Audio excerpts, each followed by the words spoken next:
G'day, Joel from Airbourne here. We've got 5 tips on touring and how to do it, or some sort of hacks like that sort of thing. One thing is definitely we were talking about before is water. Like the movie, the Kevin Costner movie Waterworld, where the water is scarce, and when you're on a tour bus, water is kind of scarce. So what you want to do is make sure you got lots and lots and lots of it, because one, the bus air, the air conditioning will dry you out. Like you'll just instantly dry out. So it's almost like if you normally drink 2 to 3 liters a day, you kind of need to drink a lot more, especially if you're drinking alcohol as well, because then you're double dehydrated, and if you're addicted to the coffee, then you're triple dehydrated. So you got to smash lots of water. One of the things we do is we always make sure that whenever we leave a venue, we grab all of the water, get it on the bus, and if you open up a cupboard and there's at least not 1 or 2 cases in there, we go and get more. Because there's nothing worse when you're just dry as. Always make sure you've got a stash of junk food, because it's just something that you're going to want.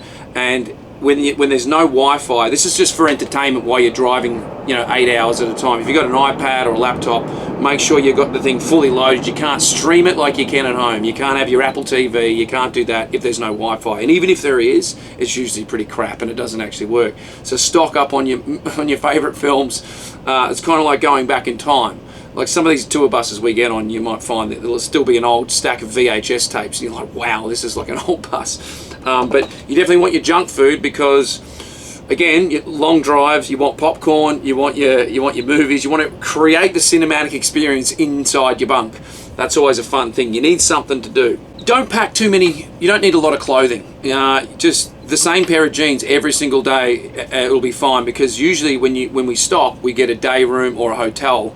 And in American hotels, there's always a laundry, so you can always do laundry. Sometimes in Europe, when we're over there, we have to pack I'll pack like 80 pairs of underwear because you might not see a laundromat or something like that for a while. So you got to make sure you got your clothing.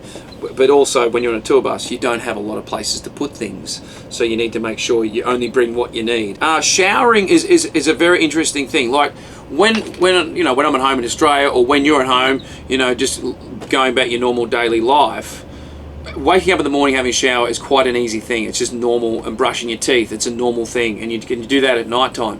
When you're on the road, that's not an option most of the time. You don't just wake up and walk down the hallway and then there's the shower. You wake up, you got to find the shower, and if there's one in the venue, if you're lucky, then there's one in the venue, but you've got to remember that every single other band's been through that, and most venues don't clean them. We call them hair rats. It's big chunks of hair that exist on walls of showers and inside of drains and stuff, so it's something you really don't want to be doing. It's not a lot of fun when you're standing there and about this much water having a shower, and it's every other band that's ever been through there. It's pretty yuck.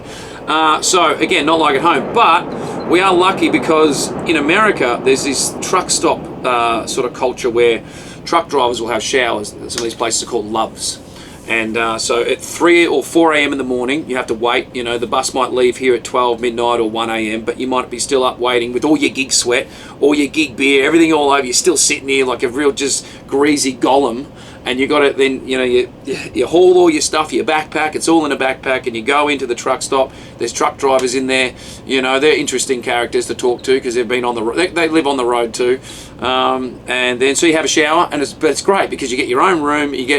It's like $10. You get a shower. You get these funny blue towels. I don't know why they're always blue. It must be for some weird reason that they do that, but they're never white. Maybe it's because they get so stained that they want to make them blue, so you can't see how dirty they are. But the showers are always hot, they work, and back to the junk food thing, you can always pick up some popcorn on the way out if you're heading back to the bus for another 8-hour drive. That's how we shower.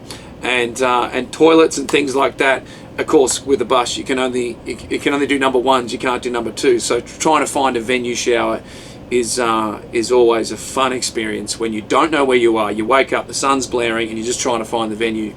I will recommend this though. The women's toilets are much cleaner than the men's. Usually they are. So if you can snag one of them, then you're in good hands. So thank you, ladies, for keeping it clean out here, because if it wasn't for you, we'd probably be shitting under a tree or something, because the men's is always messy.